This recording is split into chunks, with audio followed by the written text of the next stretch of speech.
بسم الله الرحمن الرحيم.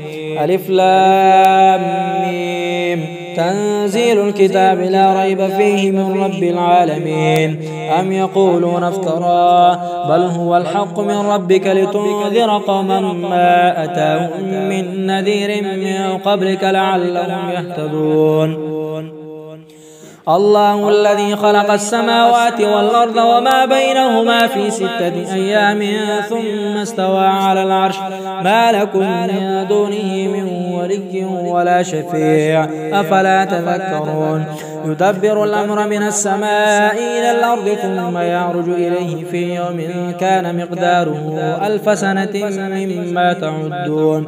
ذلك عالم الغيب والشهادة العزيز الرحيم الذي أحسن كل شيء خلقه وبدأ خلق الإنسان من طين ثم جعل نسله من سلالة من ماء مهين ثم سواه ونفخ فيه من روحه وجعل لكم السمع والأبصار والأفئدة قليلا ما تشكرون.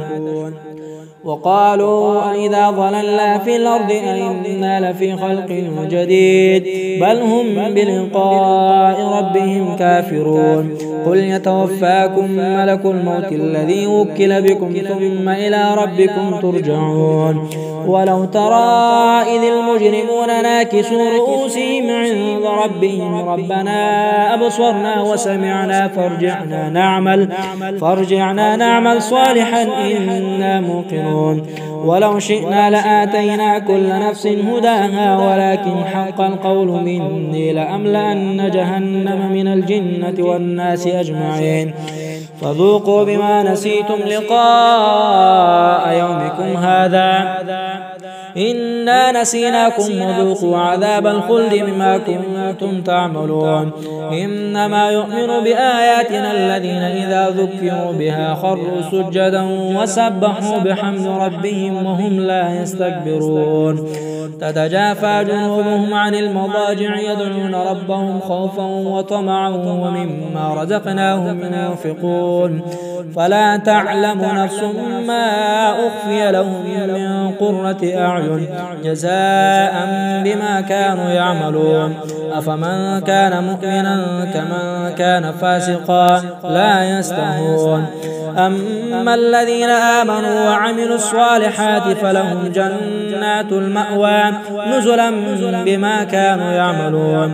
وأما الذين فسقوا فمأواهم النار كلما أرادوا أن يخرجوا منها أعيدوا فيها وقيل لهم ذوقوا عذاب النار التي كنتم به تكذبون. ولنذيقنهم من العذاب الأدنى دون العذاب الأكبر لعلهم يرجعون. ومن أظلم ممن ذكر بآيات ربه ثم أعرض عنها إنا من المجرمين منتقمون. ولقد آتينا موسى الكتاب فلا تكن في مرية من لقائه وجعلناه هدى لبني إسرائيل وجعلنا منهم أئمة يهدون بأمرنا لما صبروا وكانوا بآياتنا يوقنون. إن ربك هو يفصل بينهم يوم القيامة فيما كانوا فيه يختلفون. أولم يهد لهم كما أهلكنا من قبلهم من القرون يمشون في مساكنهم إن في ذلك لآيات أفلا يسمعون. أولم يروا أننا نسوق الماء إلى الأرض الجرز فنخرج به زرعا تأكل منه أنعامهم وأنفسهم أفلا يبصرون. ويقولون متى هذا الفتح إن كنتم صادقين. قل يوم الفتح لا ينفع الذين كفروا إيمانهم ولا هم ينظرون. فأعرض عنهم وانتظر إنهم منتظرون.